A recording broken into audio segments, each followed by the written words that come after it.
Welcome back to the ITV, your favorite online TV platform where we get you covered on news broadcasts, advertisements, public announcements, media jingles, and lots more.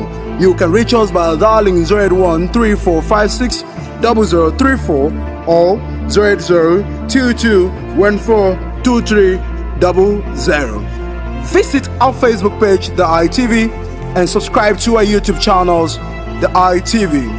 This is ITV. Stay tuned with us.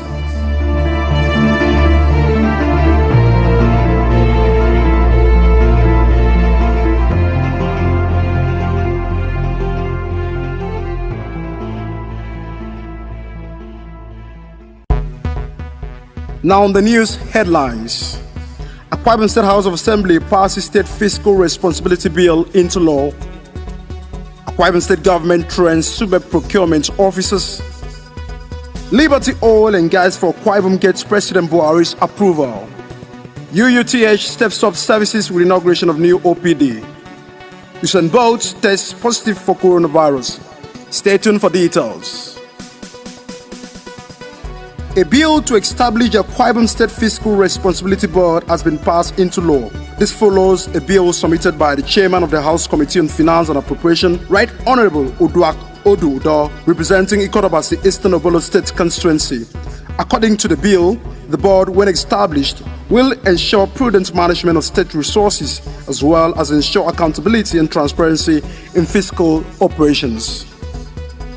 The Akwa Ibom State Government has trained State Universal Basic Education Board's procurement officers in a one-day seminar on the procurement process for the implementation of the 2019 UBA Matching Grants Intervention Project in the state.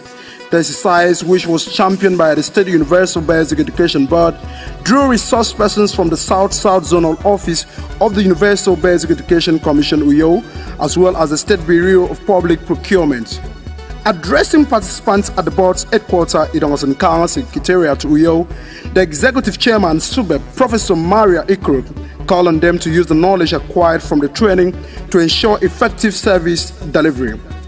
Professor Ikrop reasoned that in view of the UBA Matching Grants Intervention Project for 2019, the seminar on the procurement process became imperative to offer the procurement officers of the board professional skills and the capacity to do their job diligently. Professor Ikrog said the governor has also given approval for the next phase of UBA Matching Grant Intervention Project, built to commence soon, adding that due process will be accorded in advertisement for tender on national and local dailies as required by the law. The federal government has approved a new oil and gas free zone for Akwa Ibom State Government. The Nigerian National Petroleum Corporation (NNPC), an American private equity investor, the Black Rhino Group, has already reported investment commitment worth more than $10 billion, with the potential to create more than 7,000 long-term jobs within the region. The free zone, named Liberty Oil and Gas Free Zone, which is the largest in West Africa, site on a physical land space measuring more than 50,000 hectares spread across 6 local government areas of Ikorobasi, Eastern Obolo, Urukanam, Mpatenin, Ona, and Ibono of Akwa Ibom State. The University of Uyo Teaching Hospital has stepped up its services to the public with the commissioning of a new outpatient department (OPD). The State Chief Judge, Justice Godwin Abraham, who inaugurated the building on Monday, said it was imperative to have quality facility to improve healthcare delivery.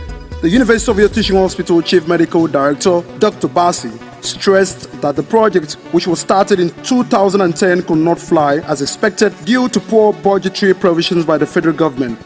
Dr. Basi also hinted that the first floor, which will be completed in October this year, will house surgical outpatient and orthopedic department.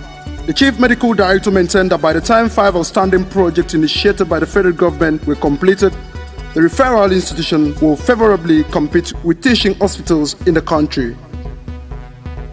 The world record sprinter and 8-time Olympic gold medalist Usain Bolt has tested positive for the coronavirus and is self-isolating at his home in Jamaica after celebrating his 34th birthday with a big bash mask-free. Now this is a review of the Supreme Court judgment upheld the right of a female child to inherit properties of her father, written by Aziogo Ogochilko. making the female child a sole partaker of a father's inheritance, a move towards gender equity or societal misnomer. The Supreme Court in the landmark decision has upheld the right of a female child to inherit properties of her father. By this decision, the Apex Court has voided the Igbo age-long law and custom which forbid a female child from inheriting a father's estate. The Supreme Court voided this tradition and custom on the grounds that it is discriminatory and conflict with the provision of the Constitution. She held that the practice conflicted with Section 42, 1A and 2 of the 1999 Constitution. The landmark judgment was on the appeal marked SC 224/2004 filed by Mrs. Lewis Chituru Okeje, wife of the late Lazarus Obonna Okeje, and their son Ehinayan Lazarus Okeje, against Miss Gladys Ada Okeje, the deceased daughter, who had sued the deceased wife and son before the Lagos High Court, claiming to be one of the deceased children and sought to be included among those to administer their deceased father's estate. Against she affirmed by all moral and legal standard a bona fide right. Further, the trial court found that she was a daughter to the deceased, that she was qualified to benefit from the estate of the father who died in Lagos in 1981 in corroboration of the former.